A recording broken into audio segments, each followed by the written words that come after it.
Hello guys, welcome back to our channel. We are so excited to have you again.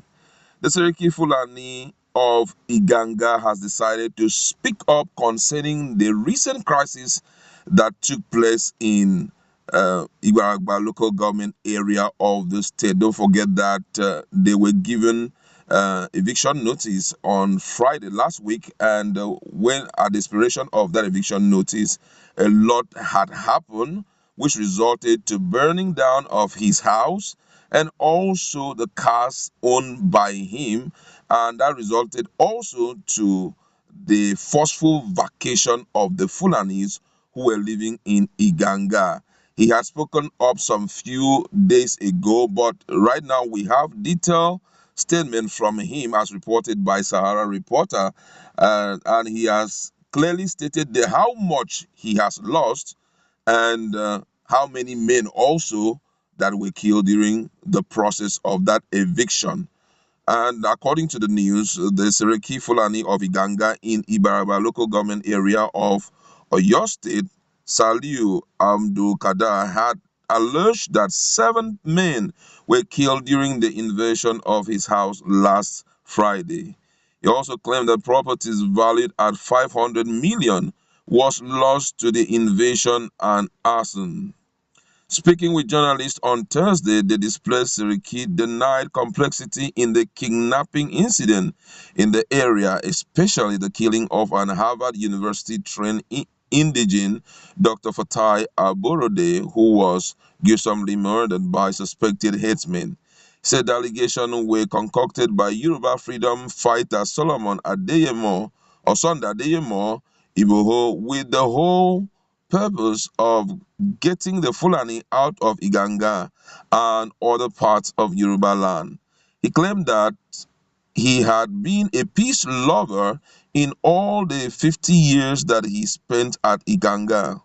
He called on Emir and other traditional rulers in the 19 northern states to come to the rescue of Fulani residents in the southwest. He equally called on the Nigerian government to probe the burning of his house, vehicles, and the killing of 7 of his men in Iganga. He said, and I quote, when a Fulani boy named Omomo Geto was reported to me that he raped someone, I told the vigilante to arrest the Fulani boy. When he was arrested, I investigated the matter and discovered that he committed the offense. I handed him over to the family of the victim. Also, a young lady was raped by an indigene of Iganga last year to the extent that the young lady died in Iganga. Nothing was done to the man who carried out that negative act. There was no case of farm destruction reported to me that I did not send men to go and look at the farm that was destroyed. If discovered that it was true, I would order the Fulani to pay money to the farmers. Example, Ogoro family in Iganga and many more. I have a record for all the issues affecting the farmers.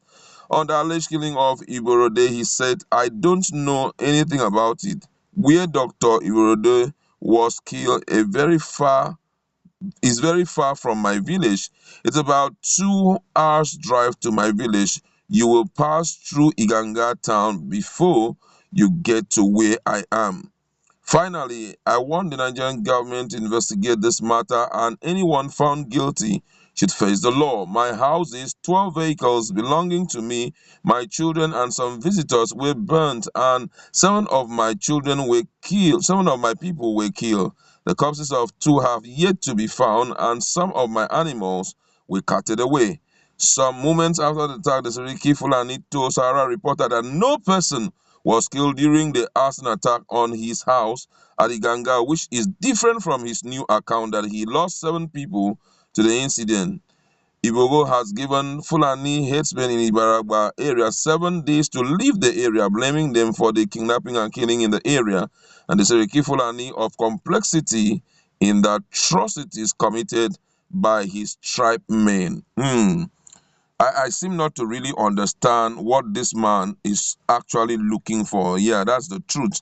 As much as Nigerians so much respect the citizenry of every state, but at the same time, you must be able to communicate the right information at the right time. Because if you look at some of our video feed, you see that when they were kidnapped, when he was reporting that he is in Ogun State, he told Nigerians that nobody had died during that period. I'm so shocked that now he's mentioning 7 people, and it's really not good, because if you were not sure that all your people are intact when you were called upon to say anything about the incident, you would have said, well, for now I don't know what has happened to 7 people because I've not seen them and all of that. But you agreed with Nigerians. You told Nigerians that nobody died in the process. All what we saw was that cars were destroyed and his houses were destroyed. But now he's talking about 7 people. And this is really, really troubling, because I know the police are going to jump into investigating that case.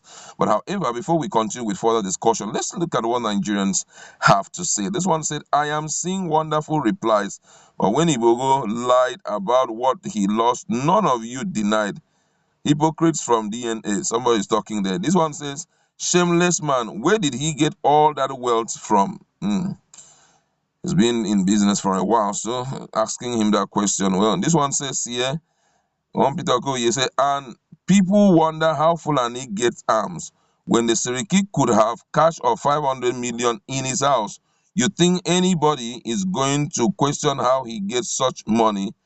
I don't think that he's talking about the amount, that he kept in his house. I think it has to do with properties, that were lost during that particular incident. I don't think he was talking about cash there. And this one say, it go shock you when them go announce compensation of 100 million. Keep your fingers crossed. Share them don't give them 100 billion before. This one said, this man has finally implicated himself and vindicated our previous convictions. At first, he said no lives were lost. 500 million naira property. Let's wait to see the end of this new script. This one said, cash of valuation. Who did the valuation? It is bad enough that the house was burnt and life lost as claimed. Let insurance take over, if insured. I don't think such people do any business with insurance. This one says, sir, I don't think you are ever been to that kind of house or hut before. In short, house where they no get ordinary corner piece, not to talk of approval. And that's true. I don't think those guys even do any business with, say, landed, going to Ministry of Lands and all of that. This one say, you mean 500 million in this house? Now, where do you get such huge amount and keep it at home? Another person says, see Fulani headsman with thieving attitude, a bush house, downstairs without deacon, pop or pillar valued 500 million naira. This is to tell you the type of rogue he is. I wonder if he knows the type of a house 500 million naira will buy in Abuja, FCT, or Lagos, Victoria Island. Another person here said, clearly some politicians are backing the horrendous headsman. But when he was interviewed, he said he lost nothing except his cars and house and nobody died. Exactly. That was the first thing he said before now. So why are you bringing in the case of 7 men dying? This one said, does Saraki have a minting press in his house to have lost as much as 500 million naira? Guess it's part of the billion given them to send off their foreign brothers, which they converted to their personal property. Nonsense. This one say, here, this man, after sending kidnappers to kidnap indigenous people and ended up negotiating between the bandit and the family of the kidnapped. A lot of responses from Nigerians here, but I think I'd like to stop there. Just go to our comment section. Let's interact. What do you have to say about this new claim by Seriki of Fulani in Iganga, Ibaraba local government area? Let's interact.